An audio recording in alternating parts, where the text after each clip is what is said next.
Hello, I'm Mark Davis. Welcome to the October 26th edition of PAR Tuesday News Review, your timely source of information that is important to IDA providers in our community.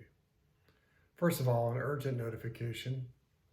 All applications for Phase 4 of the Provider Relief Fund through HRSA must complete the first step of the application process no later than October 26th, today at 11:59 p.m. Eastern Standard Time. If you follow up with those steps and submit your application, your TIN for validation by today, then the next deadline will be November 3rd at 11:59 p.m. to complete and submit your application. For more information, search HRSA, H-R-S-A, PRF, and click on the Provider Relief Fund, then Phase 4.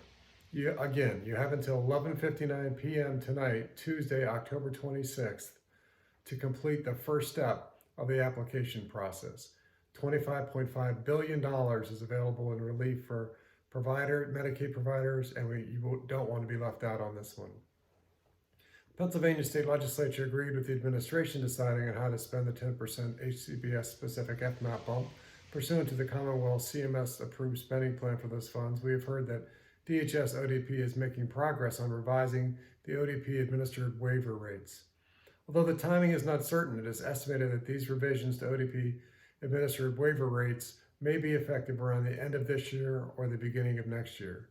We expect the new proposed rates to be public over the next few weeks. IDA providers should receive an attestation form soon from ODP to submit for the one-time COVID relief funding. We expect this attestation form and details on the one-time funding to come out this week. Stay tuned to PAR TNR for information as it comes available on the revisions to the waiver rates and the one-time funding. As previously communicated by PAR, the Pennsylvania legislature did not allocate additional COVID relief funding to IDA providers out of the $7 billion fund from the American Recovery Plan. They decided instead to save billions for future use.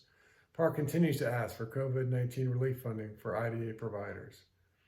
PAR has several meetings scheduled for today with staff members of the Pennsylvania congressional delegation. We will be advocating for the inclusion of the Better Care, Better Jobs Act in the Build Back Better bill at the maximum time period and funding level possible.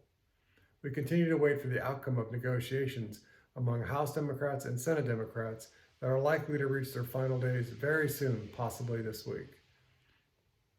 PAR and our partners held a rally on the Capitol steps on October 25th in support of funding for DSPs, frontline supervisors, and the waiting list. Thank you to all the legislators, individuals with IDA, family members, and providers who showed up and had their voices heard. Governor Wolf, Senator Casey, and Speaker Cutler were unable to attend but sent supportive messages to rally participants.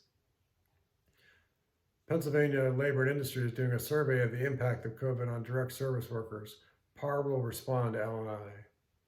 Please go to www.par.net/action-center to contact your House and Senate members to support PAR's advocacy efforts. Remember to follow PAR on Facebook and Twitter to check out, like, and share our posts. Be sure to tag Governor Wolf and your state legislators to help spread our message. Thanks for tuning in to PAR TNR. Stay safe, everyone, and we'll see you next week.